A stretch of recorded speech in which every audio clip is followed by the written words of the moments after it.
125 சங்கீதம். வசனங்கள் 1-5 வரை. அனைவரும் சேர்ந்து ஒரே நேரத்தில் வாசிப்போம். 125 சங்கீதம். Psalms 125. எல்லாம் வசனத்தை ஒருவர் வாசிக்கலாம்.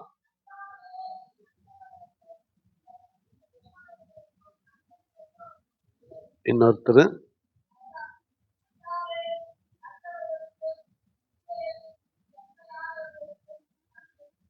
ஆமேன். கன்னடால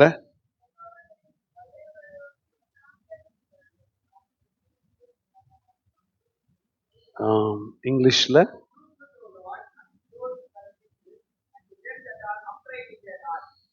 எல்லாரும் சேர்ந்து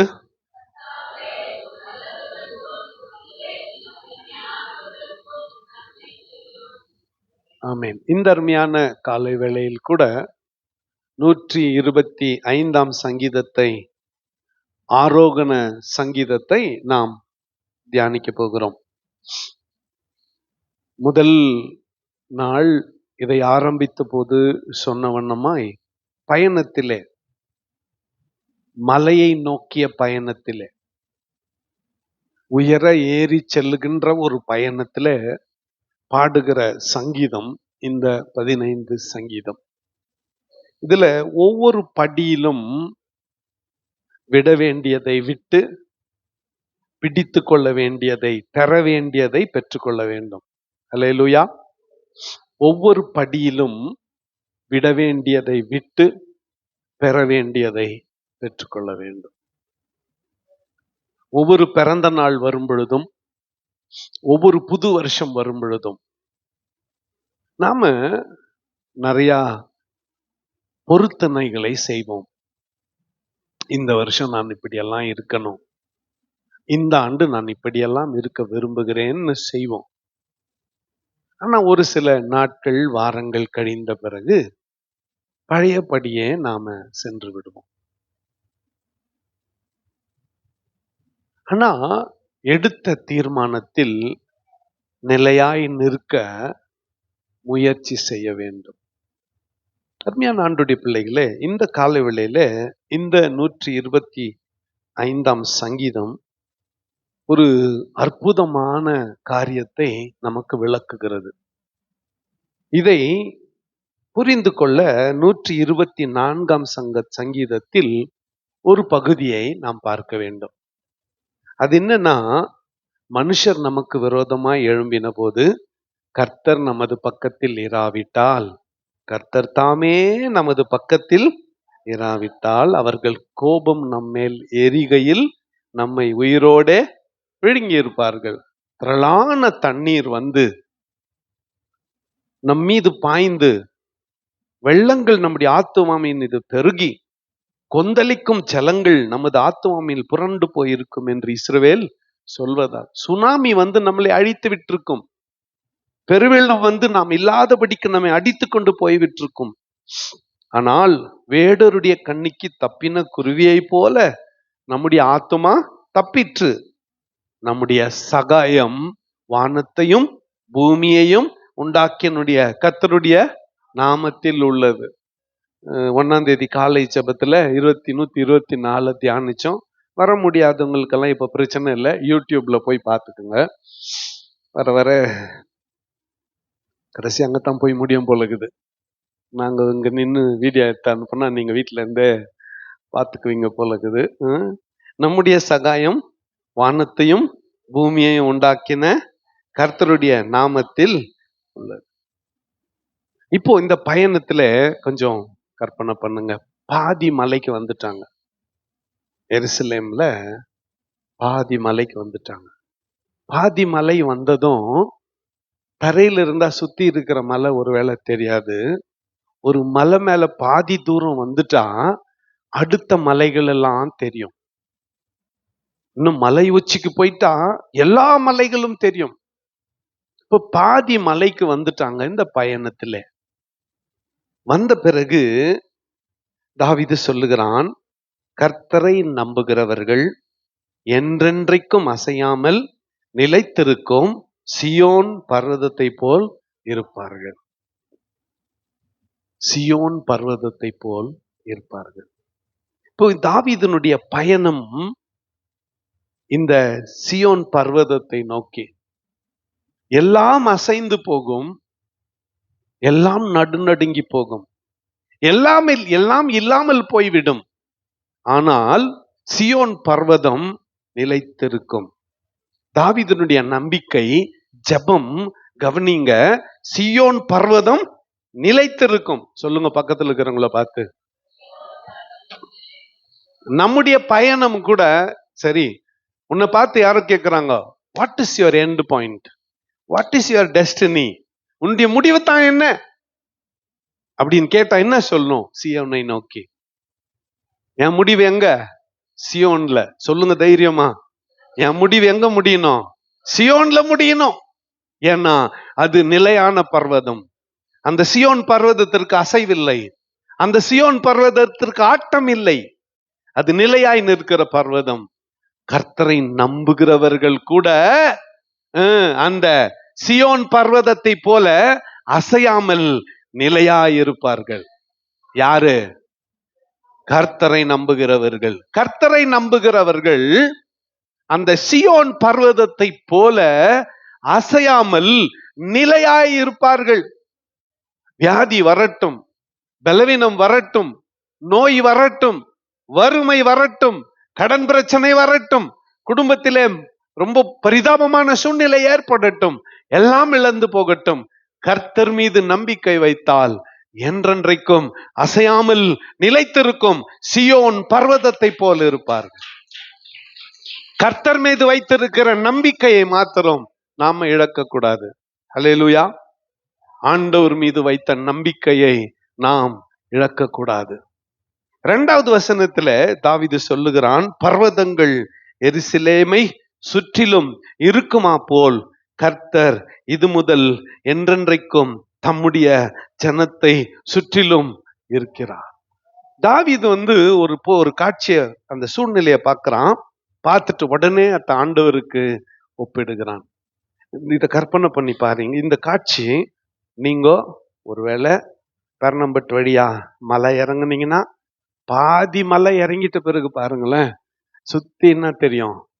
மலை தெரியும். ஒருவேளை வாணியம்பாடிக்கு இந்த பெத்தூர் வழியா போனீங்கன்னு வச்சுக்கோங்களேன், அப்படியே பாதி இறங்கிட்டு பார்த்தீங்கன்னா சுத்தி என்ன தெரியும்? மலை தெரியும். இல்ல மேட்டூருக்கு போனீங்கன்னா, மேட்டூர் டேம் தாண்டி கொளத்தூருக்கு போற வழியில பாதி மலை இறங்குனீங்கன்னா சுத்தி என்ன தெரியும்? மலை. நான் போன இடத்தை தானே சொல்ல முடியும். நான் எருசலேம்ல கூட ஆண்டவருடைய தேவாலயம், சாலமோன் கட்டின தேவாலயம், அந்த பட்டணத்துல கூட மேல ஏறிட்டீங்கன்னா சுத்தி என்ன தெரியும்? மலை தான் தெரியும். இந்த தாவீது பார்த்தான், அட்ட என்ன அமைப்பு, ஆண்டவருடைய அமைப்பு. சென்டர்ல ஒரு மலை, சுத்தி மலைகள். எருசலேமை பர்வதங்கள் சுற்றிலும் இருக்கிறது போல. ஃபர்ஸ்ட் என்ன சொன்னா? சியோன் போல அசைக்கப்படுவதில்லை. 2வது என்ன சொல்றான்? பர்வதங்கள் எருசலேமை சுற்றிலும் இருக்குமா போத கர்த்தர் இது முதல் என்றென்றைக்கும் தம்முடைய ஜனத்தை சுற்றிலும் இருப்பார். ஒரு அல்லேலூயா சொல்லுங்க. இங்க ஒரு வட்டம் போட்டுட்டு இருக்கிறாரு ஆண்டவர். இங்க ஒரு சர்க்கிள் போட்டாரு. டொமினியன் ஹார்வெஸ்ட் சர்ச்சுக்கு ஒரு சர்க்கிள் போட்டாரு. இந்த வட்டத்திலேயே சுத்தி சுத்தி வந்துக்கிறார். God is circling around this church. ஆண்டவர் சுத்தி சுத்தி வர்றாரு, சுத்தி சுத்தி வர்றாரு. எல்லா சர்ச்சுக்கும், வெறும் நம்ம சர்ச்சுக்கு இல்ல, கர்த்தருடைய நாமத்திலே கூடி உலகத்தின் எந்த பகுதியிலும் யார் ஆராதித்து கொண்டிருந்தாலும் பர்வதங்கள் எருசலேமை சுற்றிலும் இருக்கிறது போல கர்த்தர் இது முதல் என்றென்றைக்கும் தம்முடைய ஜனத்தை சுற்றிலும் இருக்கிறார். ஆண்டவருடைய ஜனத்தை சுற்றிலும் கர்த்தர் சுற்றி கொண்டே இருக்கிறார். பரிசுத்த ஆவியானவர் அவர் வேலையை என்ன? அசைவாடுதல். அவருடைய வேலை என்ன சொல்லுங்க? அசைவாடுதல். அசைவாடுகிறவர். பூமி உருவாகிறதுக்கு முன்னாலேயே, ஆதியாகமம் 1ஆம் அதிகாரத்திலேயே, ஆதியிலே தேவன் வானத்தையும் பூமியையும் உண்டாக்கினார். பூமியானது ஒழுங்கின்மையும் வெறுமையுமாயிருந்தது, ஆழத்தின் மீது ஜலம் இருந்தது. பரிசுத்த ஆவியானவர் ஜலத்தின் மீது அசைவாடி கொண்டிருந்தார். நிக்க இடமில்லாத நிலைமையில கூட ஆவியானவர் அசைவாடி கொண்டிருந்தது உண்மையானால் அவரை நோக்கி பார்க்கிற ஜனங்களின் மத்தியிலே அவர் அசைவாடுவது நிச்சயம். அவரை உயர்த்துகிற மக்கள் மத்தியிலே அவர் அசைவாடுகிறார். The Holy Spirit is very much present here. பரிசுத்த ஆவியானவர் இங்கே இருக்கிறார். எத்தனை பேர் விசுவாசிக்கிறீங்க? உன்னை சுகமாக்க அவர் இங்கே இருக்கிறார். உன் கண்ணீரை துடைக்க அவர் வந்திருக்கிறார். உன்னை பலப்படுத்த, உன் காயங்களை கட்ட, உன் ரணங்களை ஆற்ற அவர் உன்னை அங்கே வந்திருக்கிறார். உனக்காகவே அவர் வந்திருக்கிறார். தாவீது பாருங்க, இதோ பர்வதங்கள் எருசலேமை சுற்றி இருக்குமா போல கர்த்தர் இது முதல் என்றென்றைக்கும் தம்முடைய ஜனத்தை சுற்றிலும் இருக்கிறார்.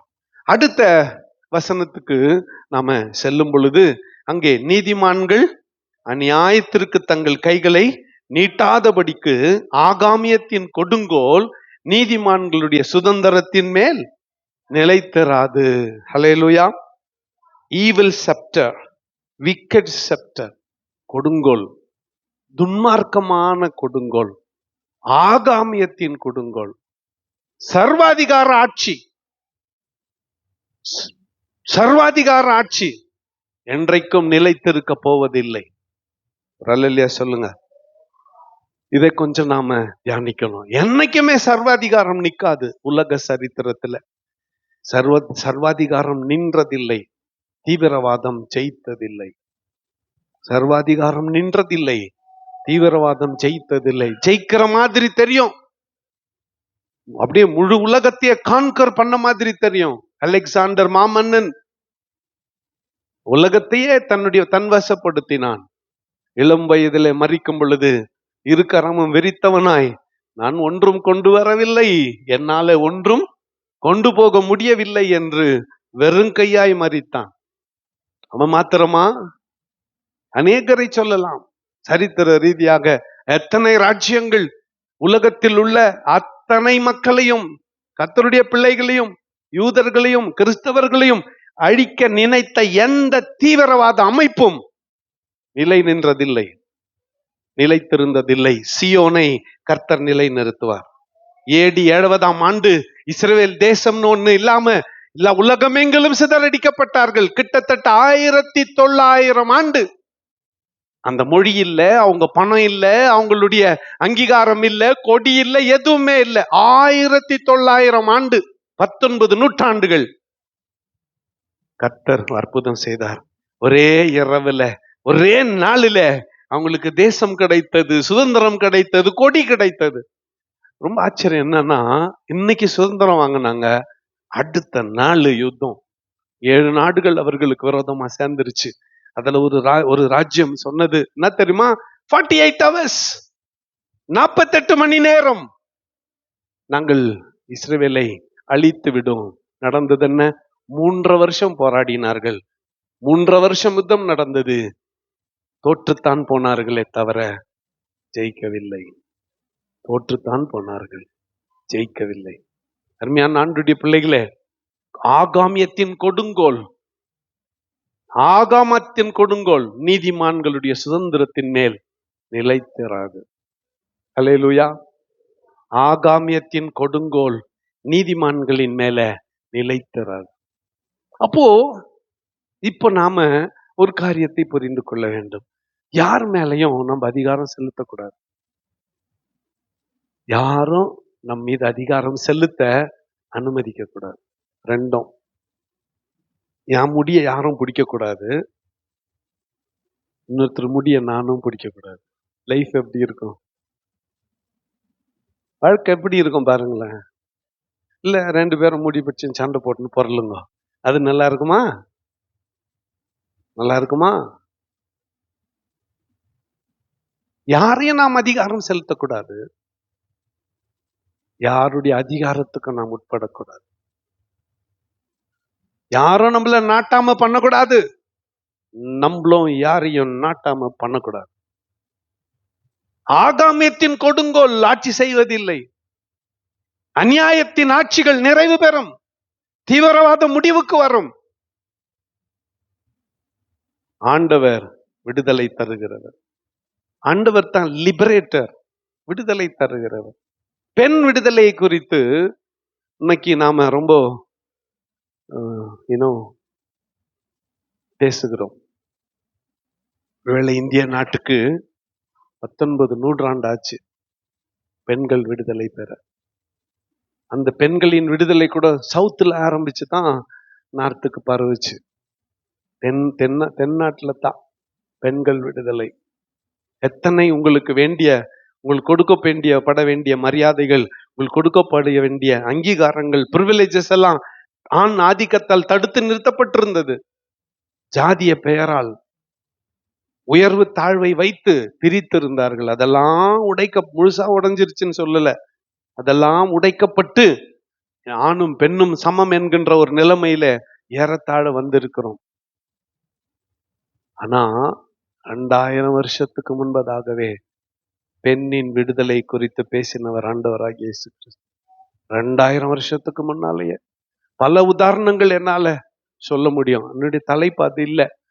இன்னைக்கு நாம கவனிக்க வேண்டிய தலைப்பு ஆகாமிய கொடுங்கோல் என்றைக்கும் நிலைத்தராது. அது எந்த அரசாங்கமா இருக்கட்டும், அரசாங்கத்தில் இருக்கிறவர்கள் கூட, அதிகாரத்தில் இருக்கிறவர்கள் கூட இதை நினைத்து கொள்ள வேண்டும். குறிப்பா போலீஸ் டிபார்ட்மெண்ட்டில் உயர்ந்த பதவியில இருந்துட்டு ரிட்டையர்ட் ஆகுறாங்க பாரு, ஒரே அந்த அந்த ஒரு இரவுக்கெல்லாம் கம்ப்ளீட்டா மாறிடும். இப்போ உதாரணத்துக்கு எஸ்பியா இருந்து ரிட்டையர்ட் ஆயிட்டாருன்னு வச்சுக்கோங்களேன். நேத்து அவர் வந்த உடனே அத்தனை பேர் என்ன பண்ணாங்க, இப்படி சல்லிட்டு வச்சாங்க. அடுத்த நாள் ஹலோ சார், அவங்களால அதை என்ன பண்ண முடியாது, ஏத்துக்க முடியாது. நேத்து எப்படி சல்லிட்டு வச்சான், இன்னைக்கு அல்லோன்றானா. நேத்து உங்ககிட்ட பதவி இருந்துச்சு, இன்னைக்கு இல்ல, ரிட்டையர்ட் ஆயிட்ட.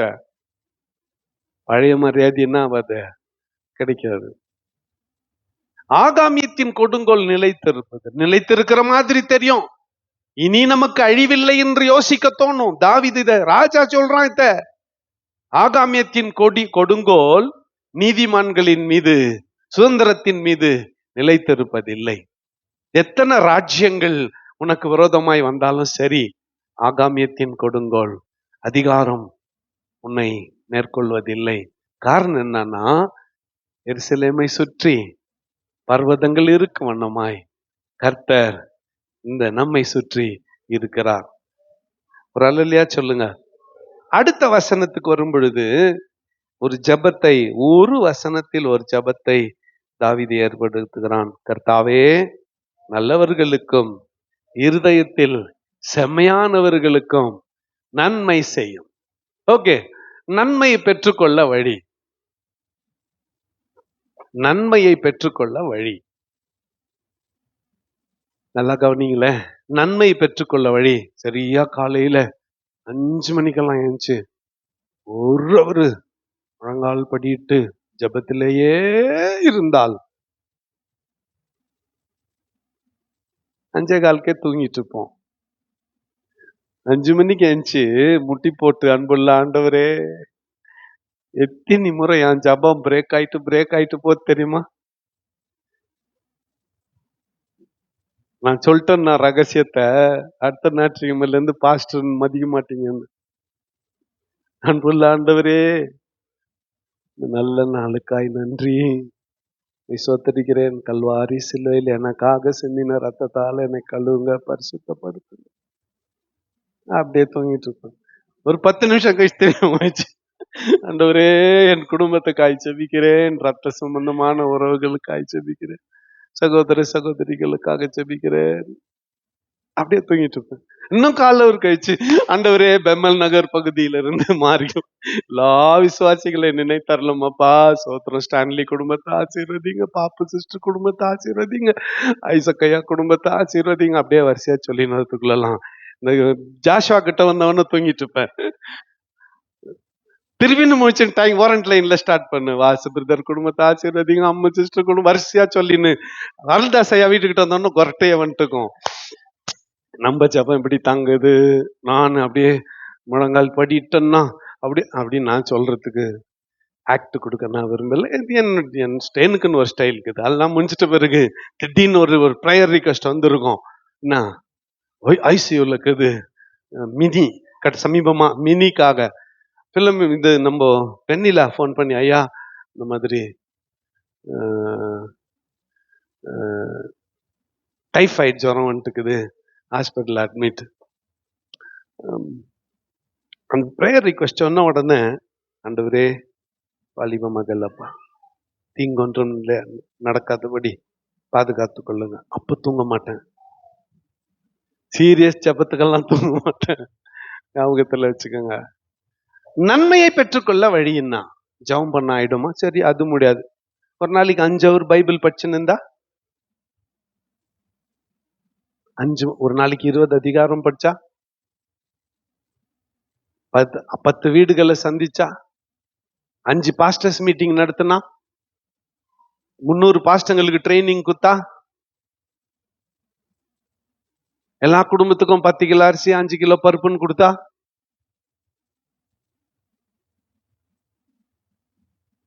எல்லாம் பண்ணா கூட இருதயத்தில் செம்மை இராவிட்டால் ஒன்றுமே பெற்றுக்கொள்ள முடியாது. இருதயத்தில் செம்மையானவர்களுக்கு சொல்லுங்க, ஏசுநாதர் சொன்னார், இருதயத்தில் சுத்தமுள்ளவர்கள் பாக்கியவான்கள் அவர்கள். எத்தனை பேர் ஆண்டவரை பார்த்துக்கிறீங்க? ஒருத்தரும் இல்லை, சத்தியமா நான் இல்லை. அப்ப நான் என் இருதயத்துல என்ன இல்லைன்னு அர்த்தம். அந்த வசனம் என்ன சொல்லுது? இருதயத்தில் சுத்தமுள்ளவர்கள் பாக்கியவான்கள் அவர்கள். யாரும் பார்க்கல ஆண்டவரை, அப்ப என்ன அர்த்தம்? யாருமே ஆண்டவரை பார்க்கல, அப்ப என்ன அர்த்தம்? நீ கம்யூனியன் சர்வீஸ், ஆண்டவரே சுத்த இருதயத்தில என்னை சிருஷ்டியும், நிலவரமான ஆவியை என் உள்ளத்திலே புதுப்பியும். பாவம் செஞ்சிட்ட பிறகு தாவீது சொன்ன வார்த்தை, சுத்த இருதயத்தை என்னிலே சிருஷ்டியும், நிலவரமான ஆவியை என் உள்ளத்திலே புது. ஆண்டவர் என்னத்தை பார்க்கிறாருன்னா கூடைய பார்க்கிறாரு. ஆண்டவர் என்னத்தை பார்க்கிறாருன்னா இந்த பாத்திரத்தை பார்க்கிறார். ஞாபகம் வச்சுக்கோங்க, ஆண்டவருடைய ஊற்று சோர்ஸ் வீணடிக்கிறதுக்காக இல்ல, ஆண்டவர் கொடுக்கிற ஆசீர்வாதம் சிந்தி போறதுக்காக இல்ல, சிந்தாமல் செதறாமல் கேட்ச் பண்ற பாத்திரத்தை பார்க்கிறார் ஆண்டவர். இப்படிப்பட்ட ஒரு வெசல் ஆண்டவருக்கு தேவை. இந்த பாத்திரத்துல ஊத்துனா எங்கேயும் லீக் ஆகாது, வேஸ்டேஜே வராது. ஓட்டையில வர்றதுக்கு பேர் என்ன? வேஸ்டேஜ். வாய் வழியா வழிஞ்சா ஓவர் ஃப்ளோயிங். என்ன சொல்லுங்க? ஓட்டையில வந்தா வேஸ்ட், வாய் வழியா வந்தா ஓவர் ஃப்ளோயிங், வழிந்தோடுறது. என் பாத்திரம் ஓட்டையில லீக் ஆகக்கூடாது, வழிந்தோடுகிற பாத்திரமா இருக்க வேண்டும். என் பாத்திரம் எப்படி இருக்கணும்? வழிந்தோடுகிறதா இருக்க வேண்டும். ஒவ்வொருத்தரும் ஞாபகத்துல வச்சுக்கோங்க, அதுக்கு சுத்த இருதயம் நமக்கு தேவை. சுத்த இருதயத்தை என்னிலே சிருஷ்டியும்னு தாவீது சொல்லி இருக்கிறான். இங்க கர்த்தாவே நல்லவர்களுக்கும், ஃபர்ஸ்ட் என்ன? நல்லவர்களுக்கும், அடுத்து இருதயத்தில் செம்மையானவர்களுக்கும். தாவீது ரொம்ப ஸ்ட்ரிக்ட் ஆளு. ஆண்டவரே எல்லாருக்கும் உதவி செய்யும். நான் கூட ஜெபம் பண்றேன், ஆண்டவரே எல்லாருக்கும் நன்மை செய்யும், எல்லாருக்கும் உதவி செய்யும். அப்படி சொல்ல தாவீது என்ன சொல்றான்? ஆண்டவரே நல்லவர்களுக்கும் இருதயத்தில் செம்மையானவர்களுக்கும் நன்மை செய்யும். நீதிமொழிகள்ல வாசிக்கிறோம், எல்லா காவலோடும் உன் இருதயத்தை காத்துக்கொள். Keep your heart with all diligence, for out of it are the issues of life. எல்லா காவலோடும் இருதயத்தை காத்துக்கொள், அதிலிருந்து ஜீவ ஊற்றுகள் புறப்படும். நம்முடைய இருதயத்தை சுத்தமாய் வைத்துக் கொள்ள வேண்டும். எப்படி சுத்தமா வச்சுக்கிறது? கசப்பை எடுத்து போட்டுறணும், கோபத்தை எடுத்து போட்டுறணும், தீய சிந்தனை எடுத்து போட்டுறணும், அநியாய சிந்தனை எடுத்து போட்டுறணும். யாருடைய அழிவுக்காகவும் வேண்டிக் கொள்ளக்கூடாது, யாருடைய அழிவுக்காகவும் எண்ணம் கொள்ளக்கூடாது. மாறாக சத்துருக்கள் கூட நல்லா இருக்கட்டும், நம்ம எதிர்க்கிறவர்கள் கூட நல்லா இருக்கட்டும், அவங்க நல்லா இருக்கட்டும் சொல்லணும். நல்லவர்களுக்கும் இருதயத்தில் செம்மையானவர்களுக்கும். நீதிமொழிகள்ல எல்லா காவலோடும் இருதயத்தை காத்துக்கொள், அது நின்று ஜீவபூற்று புறப்படும். Keep your heart with all diligence. எல்லா காவலையும் போட்டு என்னத்தை காப்பாத்திக்கணும்? இருதயத்தை காப்பாத்திக்கணும். அருமையான ஆண்டவருடைய பிள்ளைகளே, இந்த கால வேளையில இந்த சங்கீதத்தின் வாயிலாக நமக்கு கிடைக்கிற வார்த்தை, கர்த்தாவே நல்லவர்களுக்கும் நன்மை, இருதயத்திலே செம்மையானவர்களுக்கும் நன்மை செய். கடைசி வசனத்துல, தங்கள் கோணலான வழிகளுக்கு சாய்கிறவர்களை கர்த்தர் அக்கிரமக்காரரோட போக பண்ணுவார். அவங்க போட்டோம், அதை பத்தி நம்ம பேச்சே வேணாம். நான் அப்படித்தான். ஆண்டவரே, உம்மை பகைக்கிறவர்கள் அழிந்து போவார்களாக இருந்தாக்கா அத தியானம் பண்றதே இல்லை, அத நான் டிவோஷனுக்கு எத்துக்கிறதே இல்லை. அவங்க எப்படின்னா போட்டோம். கடைசி வாக்கியம் சொல்லுகிறது, இஸ்ரவேலுக்கோ, சத்தமா சொல்லுங்க, இஸ்ரவேலுக்கோ தங்கள் கோணலான வழிகளுக்கு சாய்கிறவர்களை கர்த்தர் அக்கிரமக்காரரோட போக பண்ணுவார். அவங்க எப்படின்னா போட்டோம். கோணலான வழியை சாய்கிறவர்கள் எப்படின்னா போட்டோம். இஸ்ரவேலுக்கோ கர்த்தர் சம. அவரை நம்புகிறவர்களுக்கோ கர்த்தர் என்ன கொடுப்பாரு? சம. அவங்க கிட்ட தான் போட்டி போடுறது. யாருக்கிட்ட? கோணலான வழிகளை தெரிந்து கொள்ளுகிறவர்கள் கிட்ட தான் போட்டி போடுறது. அநியாயக்காரர்கிட்ட தான் சண்டை போடுறது. நம்ம சில நேரத்துல இந்த கார் ஓட்டின்னு போறப்போ இந்த இந்த அனுபவம் ஏற்படும். முன்னால ஒரு வண்டி நின்றுக்கும், அதனால நம்ம நின்றுப்போம். பின்னால வருவரு ஏன் நின்றுக்கிறோன்னு தெரியாது. அங்க 2 வண்டி இப்படி நின்று இருக்கும், எதிர்க்கோ இந்த வண்டியை வழி விட்டா தான் வரும். இவர் வந்து நிறுத்திட்டு பாருங்க. நான் கார் உள்ள இருந்து போ வழிக்குது போ. நான் என்ன முட்டாளா நடு ரோட்ல காரை நிறுத்துறதுக்கு? என் முன்னால ஒரு வண்டி நின்றுக்குது, ஆகவே நான் நின்றுக்கிறேன். அந்த அறிவு கூட கிடையாது. ஓவர்டேக் பண்ணும்போது சில நேரத்துல வழி விட்டுருவேன். சில நேரத்துல எனக்கு கோவம் வந்துச்சுன்னு வச்சுக்கோங்களேன், நேரா போய் கொஞ்சம் டிகிரி இப்படி மாத்திடுவேன். கொஞ்சம் அப்படி மாத்திடுவேன். நம்மள கடந்து தான் போனோம், கொஞ்சம் டிகிரி கொஞ்சம் ஸ்லாண்ட் பண்ணிடுவேன். நான் நெஞ்ச கூட போக முடியாது. வழியில நான் வரிசையில நின்னுக்கிறேன், நீ என்னடா பின்னால வந்தவன் என்ன மிஞ்ச பாக்குறது? இல்ல அப்படியே தப்பிச்சு போயிட்டான்னு நினைச்சுக்க. போ எங்க போறப்போ இந்த டிராபிக் தான் உன்னை கிளியர் ரோடு வருது இல்ல, அங்க உன்னை பாத்துக்கிறேன் போன்ட்டு அங்க ஓவர்டேக் பண்ணிடுவேன். புரியுதா? என்னத்துக்கு அவங்க கிட்ட சண்டை? அப்புறம் யோசிக்குது, அடாட இதை செய்யாதண்டா நல்லா இருந்திருக்குமே. என்ன பிரயோஜனம் இதுல? என்ன பிரயோஜனம்? ஆழ்வினையா அப்படித்தான். அவரு கூட அப்படித்தான். அவர் வண்டி யாருன்னா ஓவர்டேக் பண்ணிட்டா பிடிக்காது, செம்ம ஸ்பீட்ல போவாரு. அவர் கூட இருந்துட்டோமா, அதனால வந்துச்சா என்னமோ தெரியல இந்த பழக்கம். நிறைய நேரத்துல விட்டுருவோம், சில நேரத்துல விட முடியாது. லெஃப்ட் சைட்ல 2 வீலர்ல சைக்கிள்ல பாதி ரோட்ல வந்து நிற்பாங்க. ஹார்ன் அடிச்சா கூட வழியே விட மாட்டாங்க. நம்ம அவசரமா கடக்க வேண்டி இருக்கும். என்ன பண்ணுவோம் தெரியுமா? கார் கொஞ்சம் ஆங்கிள் மாத்தி இப்படி நடு ரோட்ல வந்தவன் பள்ளத்துல போய் விழணும். அவ்வளவு தூரம் கிளீனா வழியை விட்டுட்டு வழி தள்ளிட்டு வருவோம். எங்களுக்கு தெரியும் கார் ஓட்டுறப்போ, வண்டி ஓட்டுறப்போ. ஏன் இதை சொல்றோம்னா, நமக்குள்ள நிறைய நேரத்துல மாம்சம் இருக்கிறது, அந்த அநியாயத்தோடு போராடணுன்ற எண்ணம் இருக்கிறது. நான் என்ன கேட்டீங்கன்னா அவசியம் இல்லைன்றேன். Not necessary. அநியாயங்காரன் கூட சண்டை போட வேண்டிய அவசியம் இல்லைன்றேன். கண்ணுக்கு கண் பல்லுக்கு பல்லு வேணான்றேன். அவன் இப்படி வந்தா இப்படி போயிடலான்றேன். வாலிபர்கள் தோணும் ஒரு நேரம் இல்ல என்னன்ற தெரியுமா, அத ஒதுக்கி தள்ளிட்டு போயிட்டே இரு.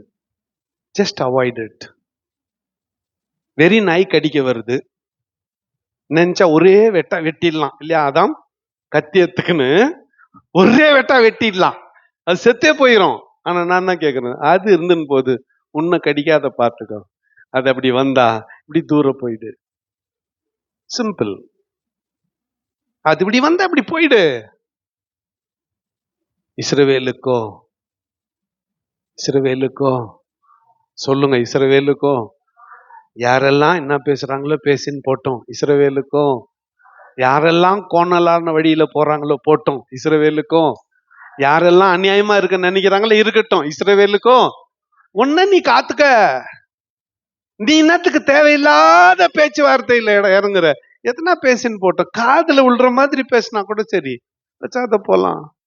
காரு ஸ்கூல் எல்லாம் வச்சுன்னுக்குறான், 5,000 கடன் கேட்டா கொடுக்கல, ஒரு அம்மா திட்டுது போறப்போ வரப்போ. உண்மையாவே கடந்த ஒரு 10-15 நாட்கள் ரொம்ப பொருளாதார நெருக்கம். உண்மையாவே நான் போய் சொல்ல வேண்டிய அவசியம் இல்லை உங்ககிட்ட, ரொம்ப நெருக்கம். அந்த நேரத்துல பார்த்து உதவி கேட்டுன்னு வந்தாங்க, நம்மளால செய்ய முடியல. போறப்போ வரப்பெல்லாம் இதுவா அப்படின்றாங்க. என்னத்துக்க? கடன் கேட்டு கொடுக்காததுக்காக. கர்த்தாவே ஸ்தோத்திரம். நிக்க வச்சுன்னா குட்டா வச்சுக்கிறேன்னு கேட்கலான்னு தோணுது. ஏன் பேசாத மூஞ்ச திருப்பிக்கின்னு வண்டி இப்படி மூஞ்சி திரும்பி இப்படி போயிடுது. அதான் சொல்லுது, தங்கள் கோணனான வழியிலே போறவங்க போட்டோம், நீயோ உனக்கோ இஸ்ரவேலுக்கும் கர்த்தர்னா கொடுப்பாரு. ஆகவே இந்த 125ஆம் சங்கீதத்தின் தலைப்பு ட்ரஸ்ட் இன் த லார்ட். கர்த்தரை நம்புங்கள், கர்த்தரை நம்புங்கள். Everything will be all right. கர்த்தரை நம்புங்கள், எல்லாம் சரியாயிடும். 400ன்றாங்கோ, என்னது சுகரு. 250ன்றாங்கோ, என்னது பிபி. சொல்றவங்க சொல்லின்னு போட்டோம். இஸ்ரவேலுக்கோ சமாதானம், உனக்கோ சமாதானம், உனக்கு சமாதானம், உனக்கு சமாதானம். இதுக்கு இந்த சமாதான வார்த்தைக்கு மூல வார்த்தையை சொல்லி நான் நிறைவு செய்ய விரும்புகிறேன். யாருக்கு முதல்ல சமாதானம்? கிதியோனுக்கு. யாருக்கு? கிதியோனு. ஆண்டவர் அவனுக்கு காட்சி கொடுத்துட்டார். ஒரு கல்லு மேல சாஞ்சுன்னு இருக்க சொல்லிட்டு ஆண்டவருக்கு காணிக்கையை கொண்டு வந்து வச்சுட்டான். அவரு குச்சியை நீட்டி அதை டச் பண்ணாரா, அது அப்படியே என்ன ஆயிடுச்சு, சுகந்த வாசனையா அப்படியே எடுத்து கொள்ளப்பட்டது. இவன் அப்பதான் அவ்வளவு நேரம் வந்துக்கிற ஒரு ஆண்டவர்னு தெரில, அப்ப தெரிஞ்சுக்கிட்டான். உடனே ஐயோ நான் கர்த்தரை பார்த்துட்டேனே, நான் நிச்சயமா சாகவே சாவேன் அப்படின்னு சொன்ன போது கர்த்தர் சொன்னார், பயப்படாதே, உனக்கு சமாதானம், நீ சாவதில்லை. பயப்படாதே, உனக்கு சமாதானம், நீ சாவது. கால் பிளாடர் இன்ஃபெக்ஷன் வந்துட்டுக்குது, அழுதுங்கிறாங்க ஒருத்தர். கர்த்தர் பயப்படாதே, உனக்கு என்ன ஒண்ணு மேரி ஒன்னா வருது இல்ல, ஒன்னா வருது இல்ல, உனக்கு சமாதானம். கர்த்தர் உன்னோடு இருக்கிறார். ஒருத்தர் பார்த்து சொல்லுங்க, உனக்கு சமாதானம். சொல்லுங்க, எந்த அர்த்தத்துல? எந்த அர்த்தத்துல? உனக்கு ஒரு குறைவும் இல்லைன்ற அர்த்தத்துல சொல்லுங்க. தயவு செஞ்சு உனக்கு சமாதானம் சொல்லு, கொஞ்சம் தயவு செஞ்சு சொல்லுங்க எல்லாருக்கும். அம்மா அம்மு சொல்லு பக்கத்துல, அது அந்த அம்மாக்கு சொல்லுங்க சமாதானம். ஆண்டவருடைய பிள்ளைகளே, உங்களுடைய தொல்லைகள் நீங்கி, வியாதிகள் நீங்கி, பலவீனங்கள் நீங்கி, கஷ்டங்கள் நீங்கி, இஸ்ரவேலுக்கு சமாதானம். உன் குடும்பத்துக்கே சமாதானம். சொல்லுங்க, உன் குடும்பத்துக்கே சமாதானம். அந்த சமாதானத்தினாலே கர்த்தர் உங்களை நிரப்பி வழி நடத்துவாராக. கண்களை மூடி கர்த்தரை நோக்கி பார்ப்போம். சமாதானத்தின் தேவன் நம்மை நல்ல சமாதான